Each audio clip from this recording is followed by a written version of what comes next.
Boa noite, Nilo. Boa noite. Boa noite, Jacobson. Uma alegria estar com você, a oportunidade de lhe ouvir. Na verdade, a pergunta que eu estava imaginando, você já respondeu no decorrer da sua exposição. E me ocorreu outra questão que as pessoas sempre colocam.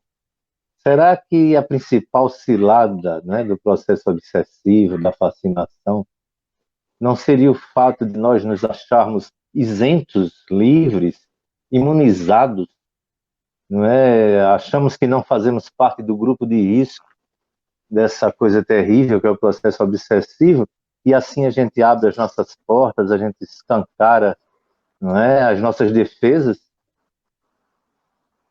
Essa, excelente, Nilo, a sua colocação. Essa é uma reflexão que o próprio Allan Kardec faz no livro dos Médiuns. Muitos acreditam, inclusive, como foi dito, que são imunes às obsessões e que a obsessão é um problema que acomete apenas médium ostensivo, que as demais pessoas da população não sofreriam obsessão.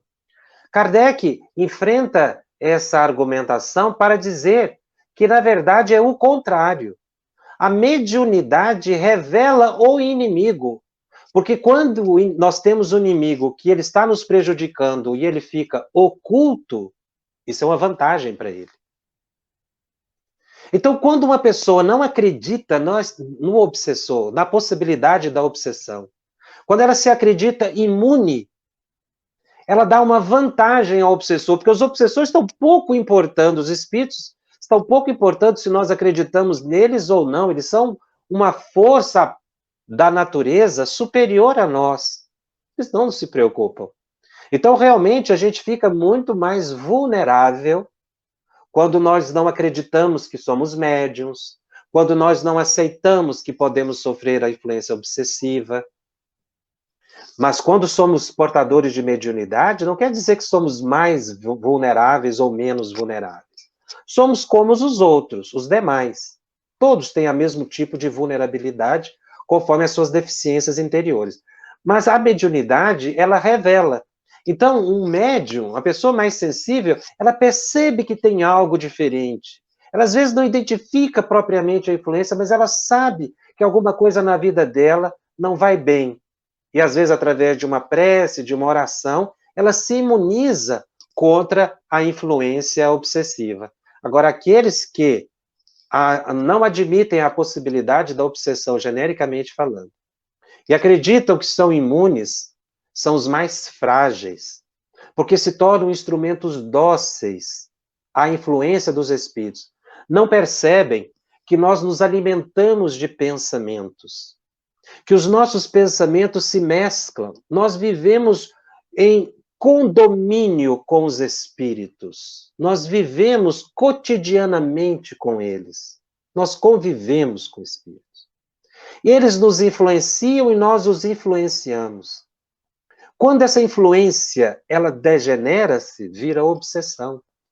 Então, a todo instante, nós corremos o risco da obsessão pela nossa invigilância, pela nossa indisciplina. E aí seguimos o caminho da ilusão e do erro.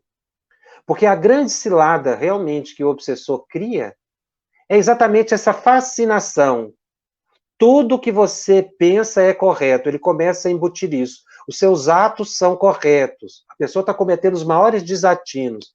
Ela, inclusive, se isola da orientação das outras pessoas. A pessoa diz, olha, não desfaça o seu casamento, por exemplo. Não busque essa aventura sexual. Tome cuidado com a bebida alcoólica. Tome cuidado com esses negócios que você está fazendo. Você está contraindo compromissos muito sérios. Isso é um processo de fascinação. A pessoa não aceita. Então, ela começa a acreditar que tudo que provém é da sua própria mente. E ela se desequilibra e leva consigo muitas almas ao sofrimento. Então, nós temos que estar sempre alertas, a prestar atenção nos pensamentos e fazer algo muito importante, que é estabelecer uma crítica psíquica de tudo que a gente faz ou pensa. com base no Evangelho de Jesus. Eu preciso estabelecer essa crítica pessoal, ou seja, o que eu estou fazendo tem base no Evangelho? O que o Evangelho me orienta? Eu vou estudá-lo, eu vou pesquisar para ver o meu comportamento. Nós temos algumas mensagens que são icônicas no Evangelho segundo o Espiritismo. Por exemplo, o homem de bem, o homem no mundo. São duas mensagens que nos dão diretrizes para a vida na Terra. Quando eu utilizo essas diretrizes e as comparo com o meu comportamento, eu faço exatamente isso que estamos mencionando, a crítica do meu próprio comportamento. E é aí que eu percebo se estou sendo fascinado ou se não estou sendo fascinado. Então, se eu identificar que estou no engano, eu devo seguir o Evangelho. Porque aquela pessoa que está sofrendo fascinação, ela é muitas vezes incapaz de fazer a diferenciação do próprio pensamento. Se aquele pensamento que lhe chega à mente é correto ou não. O fascinado não consegue fazer essa diferenciação. Ele acha que tudo que vem na mente dele é o correto. Porque ele está fascinado, ele está hipnotizado, ele está iludido por uma categoria de obsessores que Kardec chamou de obsessores sofistas, que levam o indivíduo a uma ilusão do raciocínio, uma paralisação da vontade. Então, quando eu desço desse empoderamento que a fascinação me coloca, de achar que tudo que eu faço é correto, e humilde, vou buscar no Evangelho as orientações, eu desclassifico a minha situação de fascinado para a obsessão simples. Eu vou continuar ainda ligado àquele espírito.